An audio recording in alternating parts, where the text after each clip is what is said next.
Assalamualaikum warahmatullahi wabarakatuh. Masih ketemu saya lagi, Bapak Roni, dalam pembelajaran kelas 5. Baiklah anak-anak, kita awali pembelajaran kita hari ini dengan berdoa. Doa mulai. Selesai. Alhamdulillah. Sudah siap anak-anak? Kita akan belajar tema 7, subtema 2, pembelajaran 5, Bahasa Indonesia, IPA, dan SPDB. Kemarin dan pembelajaran YouTube sebelumnya kita telah mempelajari tentang pembelajaran 4, yaitu waktu awal terbentuknya NKRI dan yang sangat luar biasa tokoh kita, yaitu Bapak Ahmad Subarjo. Kali ini kita akan melanjutkan perjuangan itu bagaimana sejarahnya, maksud saya. Peristiwa-peristiwa heroik banyak terjadi di daerah-daerah setelah proklamasi kemerdekaan Indonesia. Para pejuang dengan gagah beraninya dan pantang menyerah berusaha mengusir Jepang dari Indonesia. Semangat dan sukacita menyambut proklamasi kemerdekaan sangat terasa di seluruh penjuru Indonesia. Semangat tersebut diikuti oleh keinginan yang kuat untuk mengusir Jepang dari Indonesia. Seberapapun kuatnya tentara Jepang yang dipersenjatai lengkap dan modern tidak menyurutkan nyali dan tekad pejuang-pejuang Indonesia. Dengan gagah berani dan jiwa pantang mundur yang berkobar-kobar, pejuang-pejuang Indonesia terus menentang dan melakukan berbagai macam perlawanan terhadap Jepang. Ayo rasakan semangat gagah berani dan pantang mundur para pejuang Indonesia tersebut dalam nyanyian lagu Maju Tak Gentar berikut ini. Masih ingat ya lagunya? Maju tak gentar, membela yang benar. Maju tak gentar, dan seterusnya. Nyanyikan di rumah tentang maju tak gentar. Dan ini adalah untuk memberikan semangat yang luar biasa kepada Indonesia pada saat yang dijelaskan oleh C. Simanjuntak. Nah, coba setelah kamu nyanyikan di rumah, apa yang kamu rasakan saat menyanyikan lagu Maju Tak Gentar? Karena nada dan tempo lagu Maju Tak Gentar. Apakah lirik dari Maju Tak Gentar mencerminkan nilai-nilai kepahlawanan? Nanti dijelaskan. Ya, yang kita rasakan ketika menyanyikan tadi, berarti apa? Betul sekali. Perasaan sangat bersemangat sekali dalam melakukan aktivitas, seakan terbayang perjuangan dahulu rakyat Indonesia merebut dari. Bagaimana nadanya? Ya, nadanya adalah nada tempo lagu Maju Tak Gentar sangat bervariasi, mulai dari sol, la, do, re, dan sebagainya. Akan tetapi yang dipakai adalah nada do, serta memiliki tempo birama 4/4. Apakah lirik lagu Maju Tak Gentar mencerminkan nilai-nilai kepahlawanan? Ya, sangat benar sekali. Makna dari lagu Maju Tak Gentar mencerminkan nilai-nilai kepahlawanan yang mana pada saat itu rakyat Indonesia berjuang melengsarkan para penjajah dengan penuh semangat dan pengorbanan yang sangat banyak. Ya, demikian tadi bagaimana definisi dari beberapa dari Maju Tak Gentar. Kita lanjutkan lagi. Peragaan gerak berikut dengan semangat seperti para pejuang mempertahankan kemerdekaan Indonesia. Coba kita praktekkan beberapa tarian ini ya. Ini adalah pertama berjalan tegap ke depan. Maju tak gentar, membela yang benar. Gerakan 1, gerakan 2 mengayunkan gendewa ke depan lalu ditarik ke atas. Ya.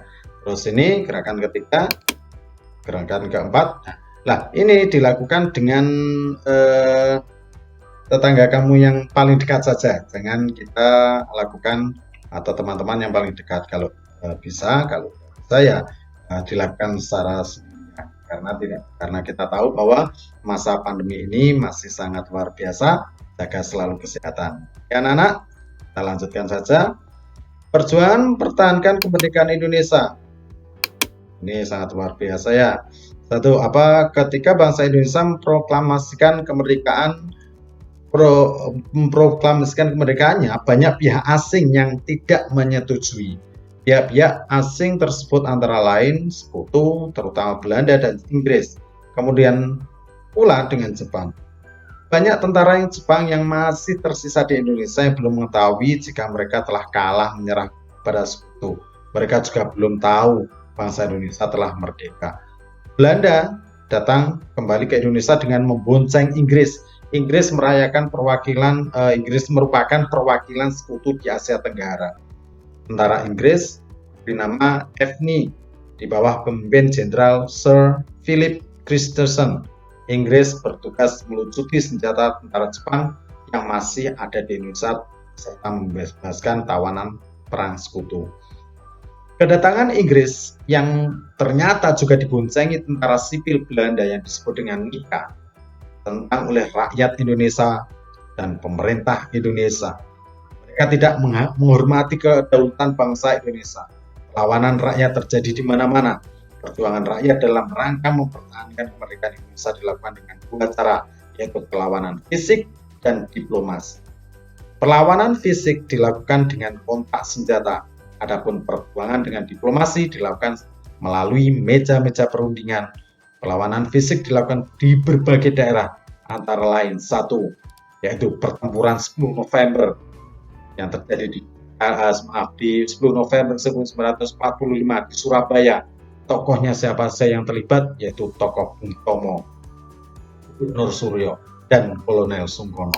Yang kedua, Palagan Ambarawa yang terjadi pada 15 Desember 1945 di Ambarawa, Jawa Tengah, yaitu di selatannya Semarang. Tokoh Kolonel Isdiman dan Kolonel Sudirman. Yang ketiga, ada lagi perjuangan pertahankan lagi, yaitu Bandung Lautan Api pada tanggal 23 Maret 1946. Tokoh yang terlibat adalah Muhammad Toha, Abdul Haris Nasution, dan Suryati Suryadharma. Yang keempat, Medan Area terjadi pada tanggal 10 Desember 1945. Tokoh yang terlibat adalah Ahmad Taqi. Serangan umum 1 Maret 1949 di Yogyakarta, yaitu yang terlibat tokoh Letkol Soeharto dan Sultan Hamengkubuwono ke-9. Ini luar biasa, adalah beberapa perjuangan Indonesia setelah merdeka, dan ini selalu pejuang-pejuang kita sangat luar biasa untuk mempertahankan.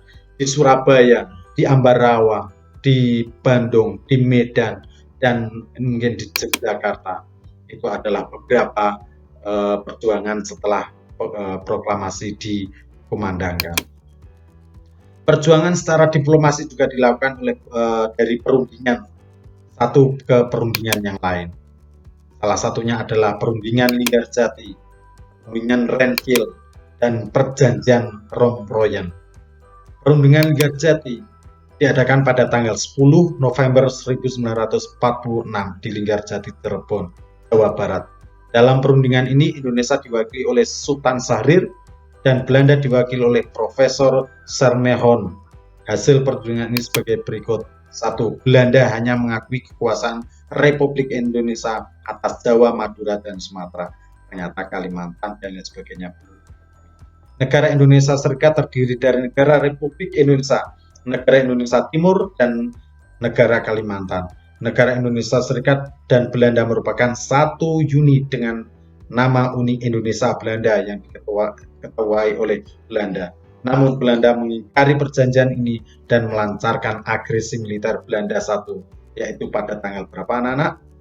Betul, agresi militer Belanda I pada tanggal 21 Juli 1947. Dan dilanjutkan dengan adanya perjanjian Renville pada saat itu 17 Januari 1948 di atas kapal USS United States Soviet.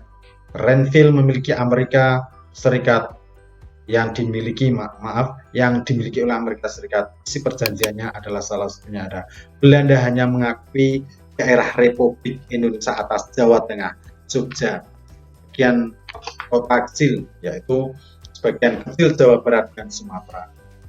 Semua pasukan RI harus ditarik mundur dari wilayah yang diduduki Belanda. Belanda tetap berdaulat di seluruh wilayah Indonesia sampai diserahkan kepada Republik Indonesia Serikat atau RIS yang akan dibentuk.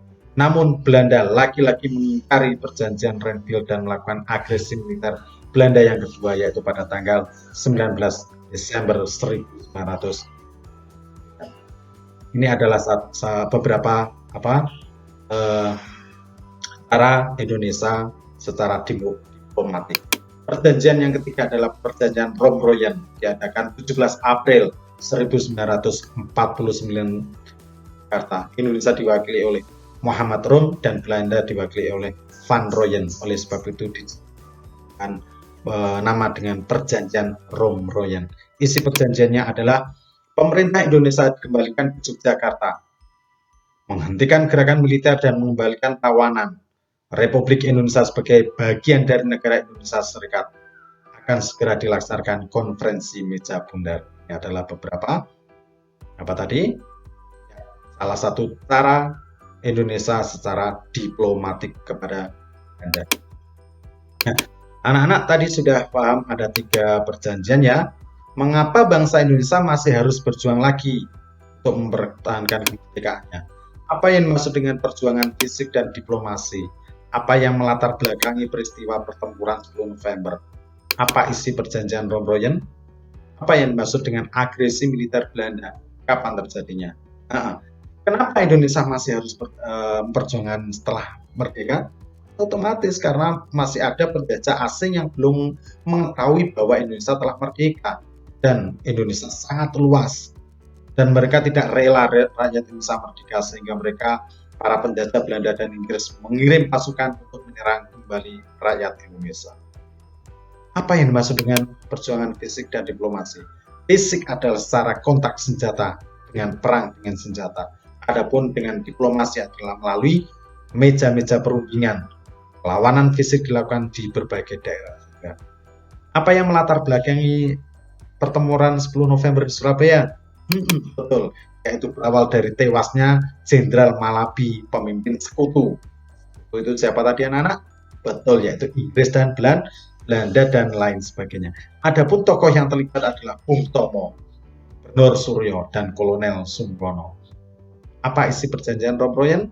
Ya, tadi sudah dibahas. Pemerintah Indonesia dikembalikan ke Jogja, menghentikan gerakan militer dan mengembalikan tawanan. Republik Indonesia sebagai bagian dari negara Indonesia Serikat. Akan segera dilaksanakan konferensi meja bundar. Betul. Apa yang dimaksud dengan agresi militer Belanda? Yaitu agresi militer adalah peristiwa serangan yang dilakukan oleh tentara Belanda yang untuk merebut kembali kemerdekaan Indonesia dengan paksa, yang mana ada 2 agresi militer. Agresi militer 1 dan agresi militer 2. Itu masing-masing berbeda pada waktunya. Ya anak-anak, sudah paham ya bagaimana luar biasanya perjuangan kita bangsa Indonesia. Perjuangan mempertahankan kemerdekaan ada bentuk fisik dan bentuk perjuangan diplomasi. Tadi sudah dikatakan bahwa ada beberapa yang dilakukan secara fisik dan diplomasi. Fisik perang, diplomasi melalui perjanjian atau perundingan di.